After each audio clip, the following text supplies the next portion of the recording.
beautiful people, welcome back to my channel. And if this is your first time here, you're super welcomed.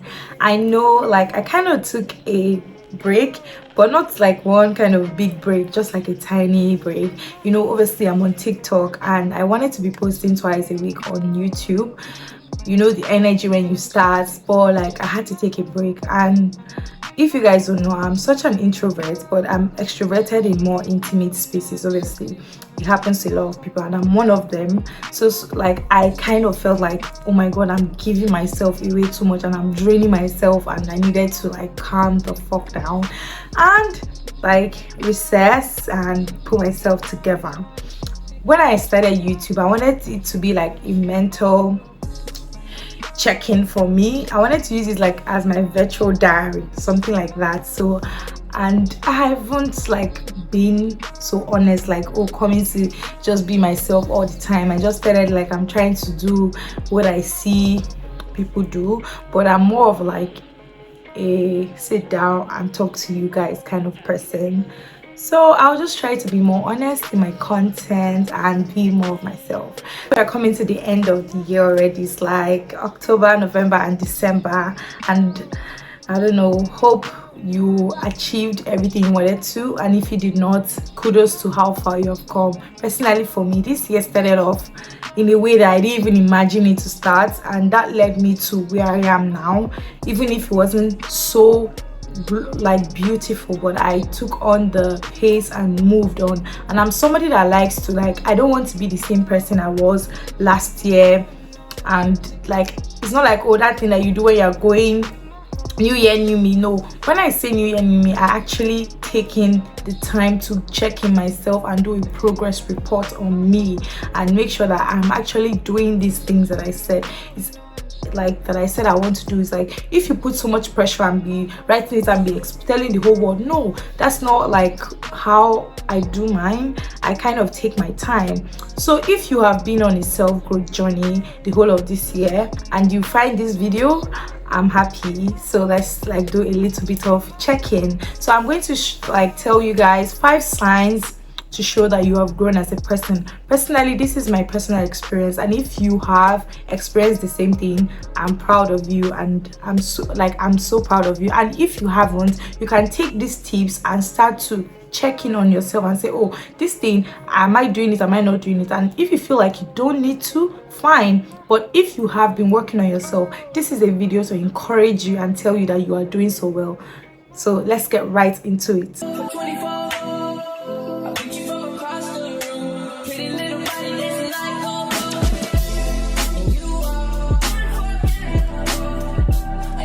The first sign is going to be that you're less reactive, because you know that you now understand that it's not everything that deserves your energy. Let me say, last year I was affected by what maybe someone would say to me. I can really get so pissed. It's not like I don't react in an angry way, rather I let it affect me so much that I can cry and like maybe I just be venting out and like show that so much like grief, and I just want somebody to understand how I'm feeling. Are you seeing how this person made me feel? Are you seeing how this person made me feel? Like trying to get this validation. But like, since I started going on this journey of self-growth, I have discovered that I'm less reactive to like everything. It's not everything that I just react to, like, or even like the things I'm supposed to react to. I take my time to chill. So if you have noticed that this is you have like passed the test of like self-growth, your number 1 test, yes, you're less reactive to everything. It's not everything that deserves your energy. It's not every fight you should get involved with. Like the smallest things, you can go out and maybe security guards can poke you and you just like start to shout and stuff like that. Nah, like you should let that slide this year. Like just let it go. And if you have let it go, we're together. So the second sign will be you have developed the ability to say no to things that don't serve you. Oh my god, I would say this was my hardest thing to overcome. I had to accept that at a point in my life I was a people pleaser, not knowingly, but because you felt like the need to always make someone better rather than yourself. You always want somebody to feel okay. So far they are in your space, you just want, oh my god, are you okay, are you fine?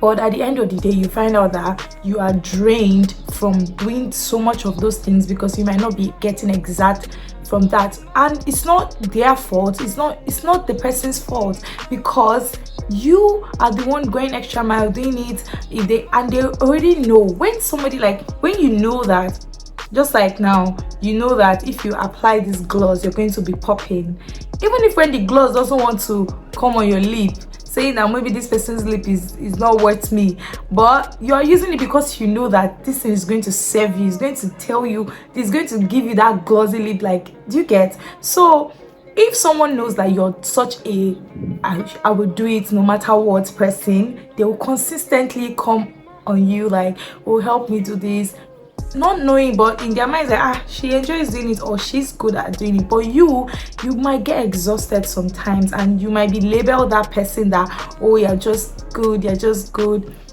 and it might not be serving you. You might find out at the long run that you have just been in the same space, in the same, running around the same circle because you're such a people pleaser. So please, learn to say no to things that don't serve you. Like, if it doesn't serve you, if you're not benefiting from it mentally, financially, physically, like, just drop it. Try your best to say no. And if you feel like you can't confront no, find different devices. Like me personally, like my phone now, I've restricted like who I'm going to communicate to, who, like, if I feel like this person is taking the piece or something, I kind of reduce my communication, or you start to avoid the things, do you get? Like, try to create boundaries if you are scared to confrontly tell somebody no. So if you know, maybe you have studied that this person constantly tells you to do these things that you don't want to do, you try and avoid the situation to even occur. So the person starts to get the memo that, oh, I feel like she's not interested in doing such a thing. So this is the second sign that you know you've grown, that you're by saying no to things that don't serve you. Third sign has to be you listen before you speak.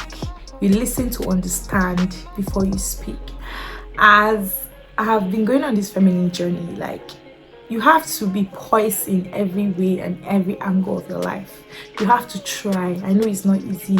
You are in a heated argument with maybe your partner, your friend, and you are like, I know what I'm saying. I'm like, but I feel like everybody has different points of view. Or wherever you find yourself, with your parents, with your family, just like chill, calm down, listen to what they're saying to understand what the person is saying. It might not make sense to you, but open your ears and your heart.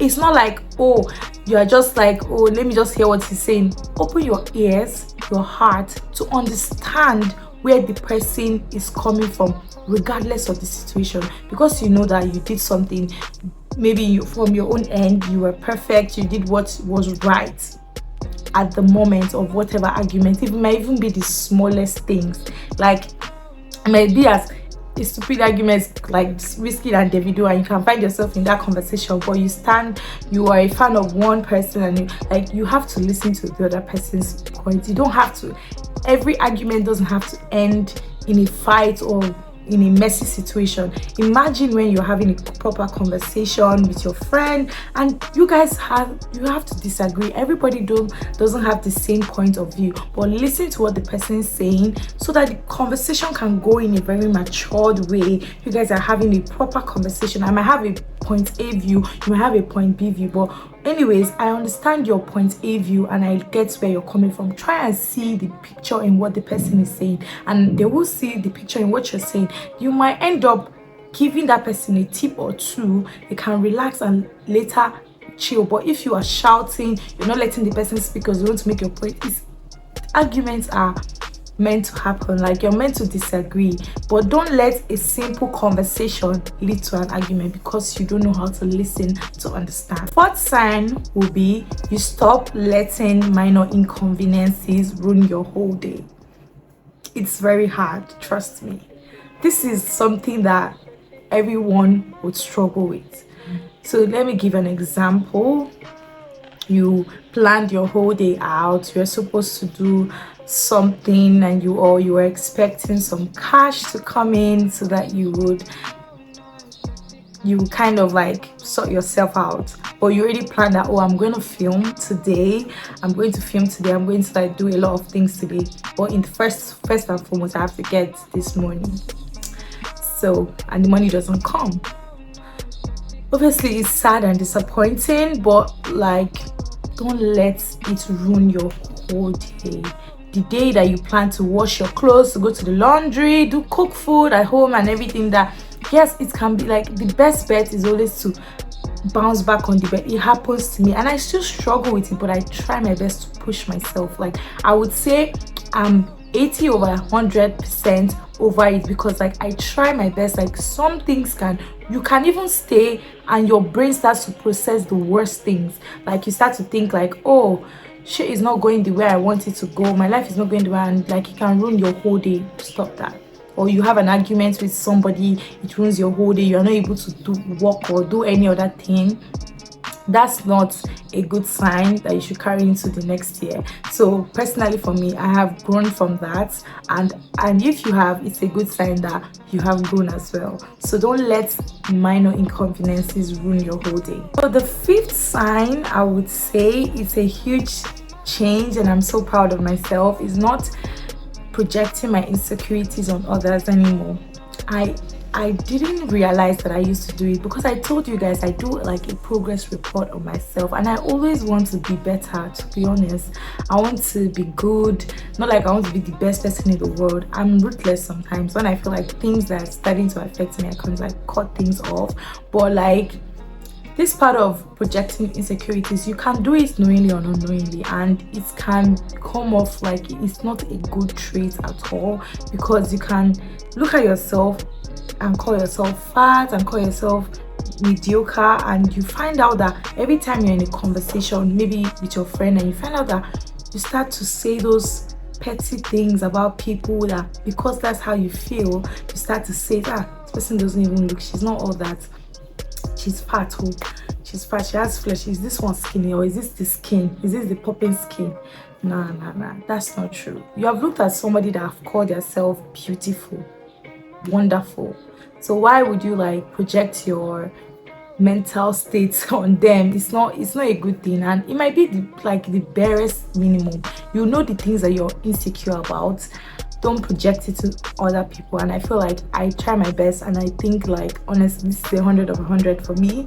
I no longer do that. Like, I'm so proud of myself. So insecurities are a huge part of our life, and you have to start to figure out what you feel like you're insecure about, write them down, and start to see the better picture in that. Those things that you feel like doesn't make you feel okay, I just hope it's not your body, because that's a waste of time. You're so beautiful and I love you so much. We have finally come to the end of this video. Thank you guys for staying this long and for watching this beautiful, wonderful check-in video. I hope you're still working on yourself. If you are not, keep writing down what you want for yourself, what you feel like you need to change, what you want to work on, and we are still on this feminine journey, and I'll keep bringing you guys the best things. If you haven't subscribed to my channel, please subscribe to my channel and turn on the notification bell, so whenever I post, you're going to see my post. Thank you for the love so far. I love you guys, and I hope to see you guys in my next video. Bye.